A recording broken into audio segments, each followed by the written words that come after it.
കാണാനയകുള്ള നമ്മുടെ മുമ്പയറിൻ്റെ അനിയൻ ചെറുപയറാണ്. അടിപൊളി ഉപ്പേരിയാണ്. എന്തൊരു രുചിയാണെന്നറിയോ? കൂടെ നമ്മുടെ അടിപൊളി പയറ്, പച്ചപ്പയറും പച്ച ചെറുപയർ അടിപൊളി ഉപ്പേരിയാണ്. മുത്തുമണികൾ ഒന്ന് വെച്ച് നോക്കണം, പിന്നെ അടിപൊളിയാണ് മുത്തുമണികൾ.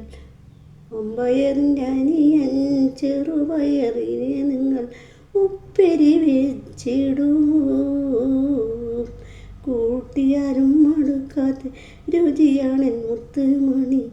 എങ്ങനെ വെക്കണ്ടെന്ന് പറഞ്ഞ് ഞാൻ തരാം. നിങ്ങൾ നന്നായി മുമ്പയറിൻ്റെ അനിയൻ ചെറുപയറിൻ കഴുകി വൃത്തിയാക്കി അല്പം മഞ്ഞപ്പൊടിയും ഉപ്പും പിന്നെ മുളകും ഇട്ട് അടുപ്പിൽ വെച്ച് വേവിക്കൂ.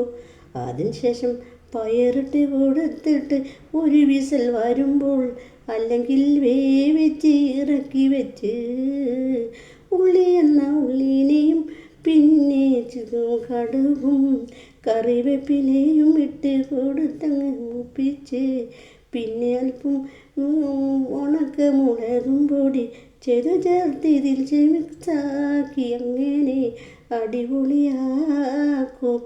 ഇതിൻ പേര് ചെറുപയറിൻ്റെ മൂട്ടനായി ഉൾക്കരം ചെറുപയർ ഉപ്പേരിയാണ്. ഓക്കെ, ഇഷ്ടപ്പെട്ട ലൈക്ക് ചെയ്യൂ, ഷെയർ, സബ്സ്ക്രൈബ് ചെയ്തിട്ട് കൊടുത്ത ബെല്ലൈക്കൻ മുത്തുമണി.